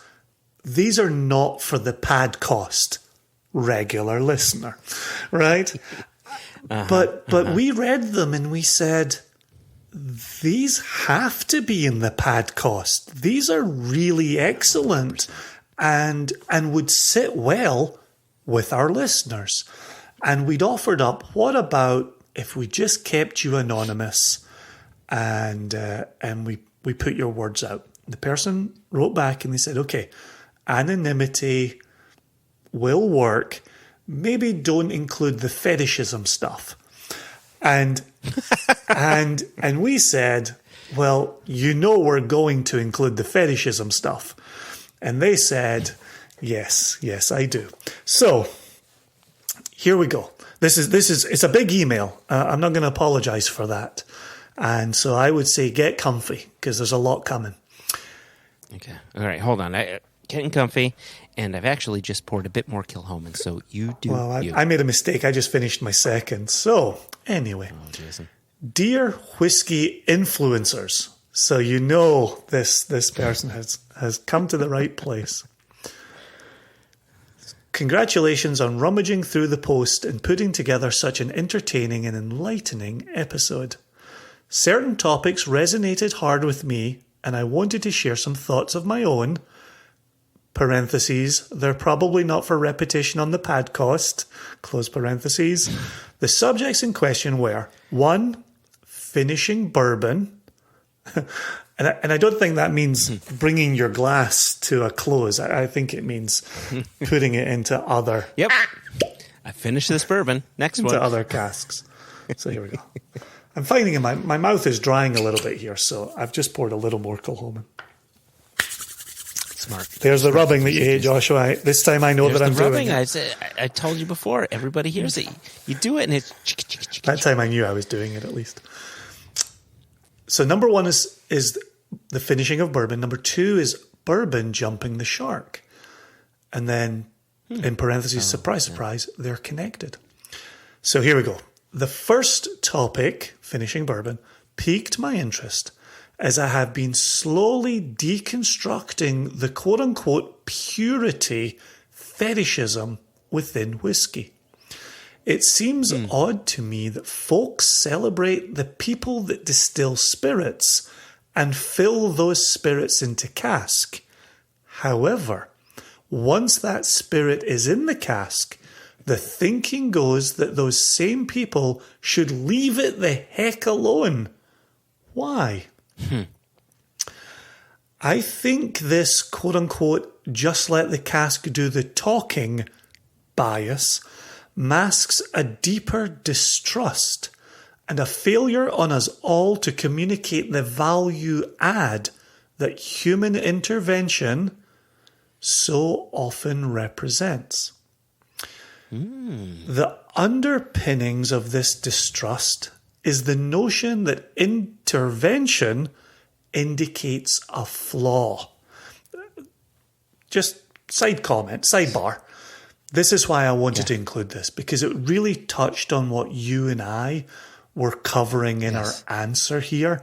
And I just thought it added to the conversation. Another industry voice into the conversation I thought was really spot on. Brilliant. So so I'm back to the email here. We need to get better at saying how cask finishing and blending, when done right, is a flex to opportunity and transformation. Not everyone wants that transformation, I guess. They want predictable, perfect maturation. Quote unquote, if you had to fix it somewhere along the way, it can't be worth drinking now.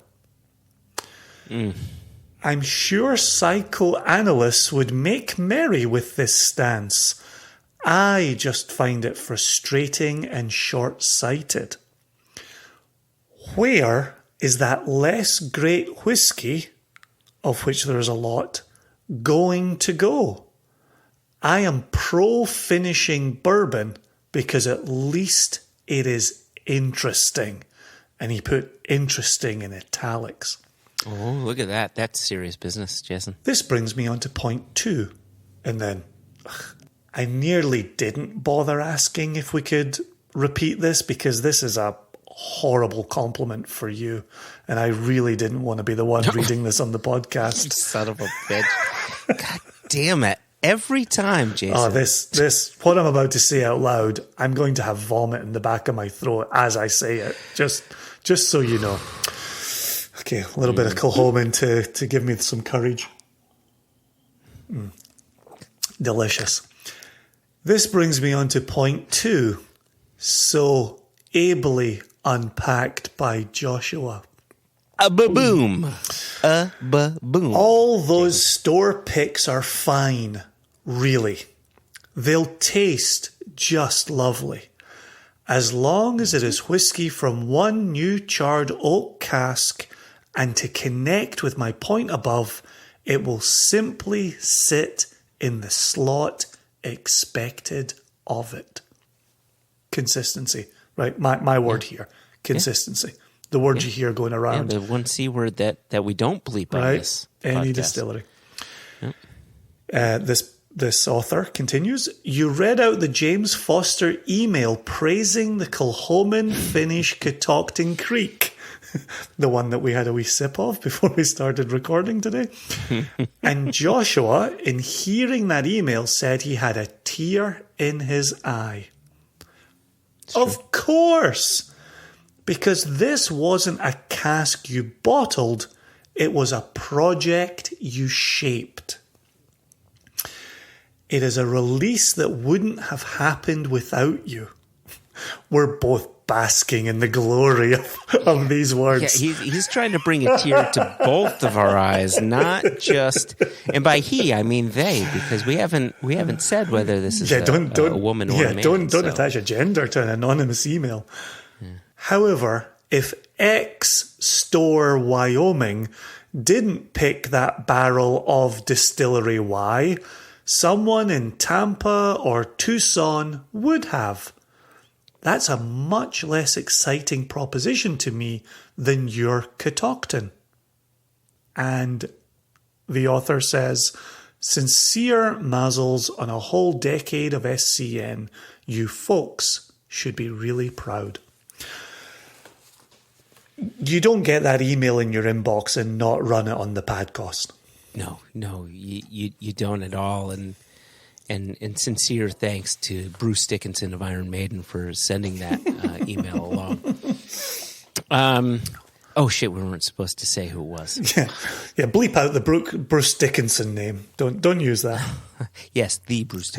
Listen, I've got some comments here, but you are the one who was messaging back and forth with this person, and you're the one that who led with, we need to bring this on the podcast, in which I said, yes, we do need to bring it on the padcost. It's pronounced padcost, not podcast. And so I wanted to give you the floor to comment. There's a few things going on here, one of which echoed with a conversation I was having with our very own Jess yesterday, which is when you're in the world of single cask bottling, we come along, we taste it, we say, that's a great cask. That will resonate with the nation. We're excited to put it out there. But all we've done is pick something we like. Yeah. And I don't want to downplay, and Jess also didn't want to downplay what it is we do. There's value in knowing your independent bottler's palate and knowing that if they liked a cask, there's a very good chance you will like that cask. Look what you did with this Kilchoman from Warehouse Liquors. You tasted that and you said, that's right up Jason's alley. I know Jason's palate. That's going to resonate. Boom. Home run. Yep. So on one hand, there is that part of our business where we come along and we find the best casks we can, we bottle them and we sell them to the nation. US, Canada, ROW, love it all. Yeah. Yep. When we have the opportunity, and the Catoctin Creek is such a good example of it, when we have an opportunity to experiment with friends who put in the day-to-day hard grind of running a distillery, that's a ton of fun for us.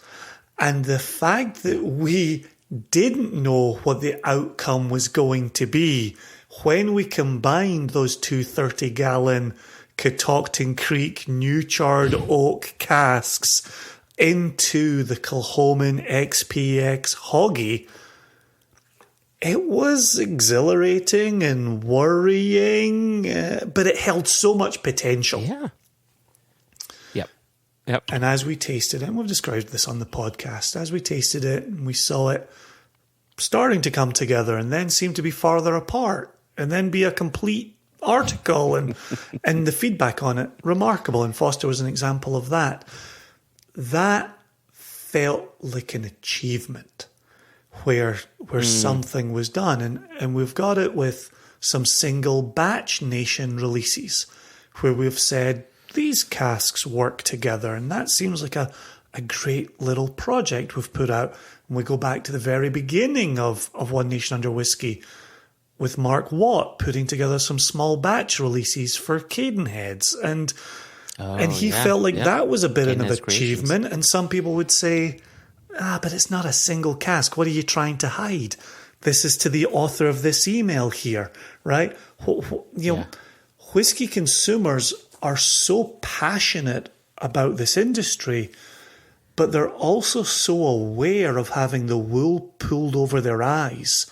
And anything that resembles manipulation raises the question, why did you manipulate it? And yet, blends are manipulated. Single malts are manipulated, right? Yeah. Like the vast majority of products in the whiskey world are quote unquote manipulated. Yeah, I think back to sometime in the 20-teens when Billy Walker still owned Glendronach and Benriach, and there was some word that, watch out, Glendronach are taking whiskey and finishing that whiskey in various casks and then releasing it as a single cask. And how dare they do that, because what's being released in the end, is it really a single cask? Because they may have married a bunch of other liquid and then put it into various finishing casks. And the question that I asked immediately was, did you get to taste that final bottling? Yeah, I did. Was it delicious? It was awesome. Does it matter? In the end, what Billy Walker has done is he has put his thumbprint on it to make the best Glendronach that he could make. And I would argue that there are others that do that, right? John Glazer does that with the various blends he does at Compass David Box, Perkins, right? High West. Right. With Campfire, right? Here's a guy who said, okay, bourbon's doing its thing, rye is doing its thing. What if I introduce smoky Scotch whiskey, and all of a sudden Campfire is created? And what if I marry 2-year-old rye with 16-year-old rye? Like, the world's your oyster. You could do what you want. At the end of the day, is the final product a delicious product for the consumer? And if the answer is yes, then that producer, and by producer, I'm saying not just someone who's actually distilled it and put it into cask, but someone who's taken that cast liquid and either finished it in something else or taken various casks and married them together to create something, back to blends.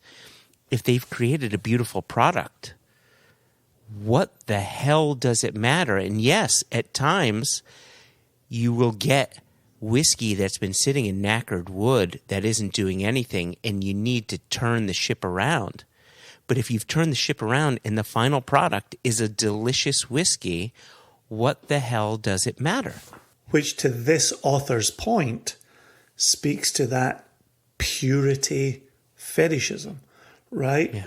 When we get into single casks, we buy into some of the marketing that was filled, in the 1970s and was laid in the corner of a warehouse and hasn't been touched in all those years. And now your taste buds get to enjoy that when, to the Billy Walker example, warehousemen, who do tend to be men, have gone around re-racking casks. There's a leaker. There's a low fill. Let's not take up space with a cask that's half full or a quarter full. Let's get that liquid moved over. Let's top off some casks that have been losing 2% Angel share annually, right? There was no purity in the industry in the time these casks were sitting in warehouses. And yet we now sit in 2022, and I think we have for the better part of a decade, imagining untouched casks that were just waiting to be discovered. One thing that the author said that really struck me was, once the liquid goes into cask, the idea is you're telling them, okay, now don't touch it. Meanwhile, before the liquid has entered the cask, you say, all right, and so how are you grinding your barley? Oh, you're doing the 70-20-10 ratio of husks. And okay, that's cool. And is that a semi-lauter mash tun? Okay, that's cool. And Oh, you're using 2 different kinds of yeast. Oh, you've got 72 hours fermentation, 160 hours, 48 hours. Okay, whatever. Slow distillation. I get it. Where's your cup? Right? So you want to know the expertise behind all of this, but as soon as it goes into cast, you're like, don't you dare fucking touch that. Yeah. No. Yeah. Let them continue to work. Let them continue to perfect a liquid that goes into bottle that you could buy and enjoy. Yeah, it was the way they put it really struck me. It really struck me. and then I think the tying point on this point number 2 about casks becoming available for store picks. And I think you'd said this in your answer, was there are X number of casks put to the side for store picks. And if you don't pick it up in Wyoming, it's picked up in Tampa, it's picked up in Tucson. I will say that the author moved from a state to 2 cities, but we won't hold that against them. I think they just liked the T. You know, anything with a T, right? Tampa, Tucson, Tacoma, Tallahassee. It sounds like the beginning of a Johnny Cash song.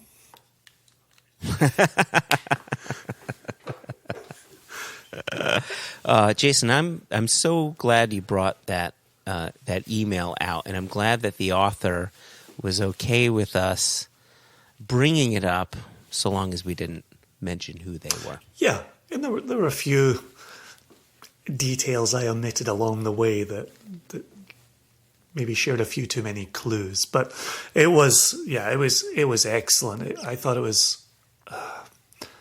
I think listeners of this podcast are the type of whiskey fans, whiskey consumers, and whiskey ambassadors who would want to further this type of argument. And we know within the nation, we have individuals who are looking for the next wonderful bottle of whiskey, primarily, spirit, secondarily, and really want to see what we can put in front of them. And that level of trust that we've talked about plenty of times really means a lot to us. But we also understand there's a wider consumer base there that is a little more leery of what's happening and how are they being treated and how are they being thought of. I guess I shouldn't say I kind of get it. I do get it. You know, it's people's money, right? It's their wallet. It's their hard-earned cash, and they want to have faith in what they're purchasing. But I think that it's our job. It's the industry's job to help educate these consumers to let them know that, you know, is there wool being pulled over the eyes? Are there releases that maybe are a little questionable? Perhaps. I would argue, however, that is definitely the vast minority compared to what is put out there in, you know, the big picture. Think about, you know, when NAS whiskey started coming about again, because there was this whiskey boom and people were concerned is, geez, that's expensive. Why am I paying for that? Well, there is really old whiskey in there, but there's young whiskey in there as well. And you get to taste what that blender that he or she has put their expertise into to create a delicious product in the end. You can understand why there was this hesitancy, because the Scotch whiskey industry has done a phenomenal job of educating people that, hey, if you like 10 years old, you should try the 12. Exactly. And if you think that 12 was good, and so on. Exactly. Yeah. No, I think the industry shot themselves in the foot a little bit. And you could argue some of the marketing around single casks has shot the industry in the foot a little bit as well. You know, we joke about this now, and you and I and Jess were just joking about this the other day, but this sense of crawling around warehouses and scrambling over casks and getting your clothes filthy and popping bungs, as you go along. It's so rich with the imagery, but it's not really the truth of the matter. It definitely happens occasionally. Once in a while, it can be fun. But there's still magic. Right. Yeah. Right, there is still magic. I think that's a nice way to leave it.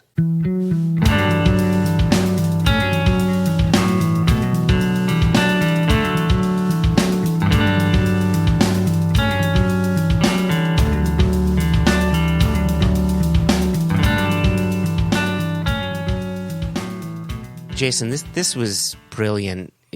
Getting back with you again, starting the 6th season, sharing our conversation with David and John, and this email that we got from an industry friend was such a joy. And being able to do it over many drams of this Kilhoman 100% Isla, it was just a blast. Really quickly, I know you have something you want to say, but I woke up this morning. That's what I had to say. I heard that. I woke up this morning and I hit the treadmill and I ran 5 miles. Woo-hoo! And while I'm stretching, while I'm doing my sit-ups, I was thinking, God damn, this week was a really long week. And I'm not sure if I spoke with Jason more beyond being on an interview with him. and that saddens me. Anytime I don't get my Jason time, it really saddens me. And so I get that. Being able to spend all of this time with you, it was time well spent. So it's been an absolute pleasure doing that and kicking off this season with you. I'm so excited for what we have to come. Yeah, no, I think I agree with you wholeheartedly. It's lovely spending this time together. And I think the thing we've said about this podcast a lot is it gives us such a wonderful opportunity to just sit and talk to each other. And the fact that our listeners want to tune into that and listen to us simply talking to each other is brilliant. It's absolutely remarkable. And so, I love you. I love them. It's a good place to leave this first episode of our 6th fucking season. So, for those listeners, if you love us as much as we love you, please go to Apple Podcasts. See how I did that? I thought you were going to go with as much as we love ourselves. No one loves us as much as we love ourselves, Jason. No one. Yeah, please go to Apple Podcasts and give us, we'd love a 4 or 5 star rating, preferably 5. Leave some kind words. That would be lovely. And please, like Jason had mentioned before, our mailbag episode was hugely popular, well supported, and we couldn't have done that without mail. So if you want to reach out to us, please do so. Questions at One Nation Under Whiskey. You can also email us, info@singlecastnation.com. You can find us on Facebook. You can find us on Instagram. You can find us on Twitter. However you want to communicate with us, please do. We really love hearing from you. And Jason, I look forward to episode 2 of season 6, which is going to be quite the departure from episode 1, at least from one country to the next and one maturing style to the next, if you will. And so I'm excited for that. Brilliant. So with that said, Jason, I bid you adieu, and I say cheers to you. I say cheers to our listeners, and of course to David Ferguson and John Campbell. Absolutely lovely time spending with you. Cheers all the chins. Cheers. See, I used an actual Glencairn, and you're just using a fucking sample bottle with a glass of water. I was thirsty. Dude. Come on. I was thirsty. I don't know what else to tell you. For. I was thirsty. It's what the Kilhoman's for. All the chins.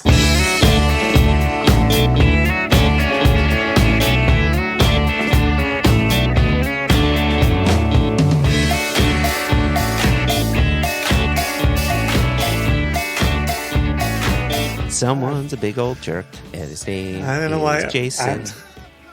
If there are 2 people here and one of them hasn't hit record, ain't this guy. You're like, but I'm going to have to move the... But one more thing. I'm going to have to move this foil far away because I am going to fidget with that foil. Speaking of...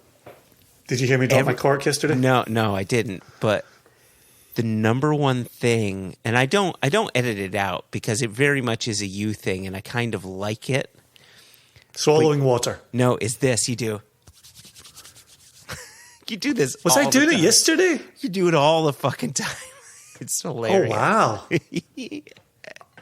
If you had asked me just straight up, I would have said I haven't done that in 6 months. Oh my gosh, it's every episode. Do you not listen to our episodes? You probably don't even listen to our episodes, do you? Listen, I'll be honest with you. I'm maybe one behind. Oh, okay. You son of a bitch. You need to listen to my hard work. You need to listen to my hard work. Here's the thing. You know how much I appreciate all your hard work. Do I? If I was to listen to it, it wouldn't change how much I appreciate all your hard work. I think what you do is remarkable. Week in and week out, your commitment to the... Wait a second, this is recording. What am I saying? Don't want that to be an Easter egg. Okay. You ready? I'm ready. Pro level. Just quick. Just quick. You fucking out. Here we go. You ready?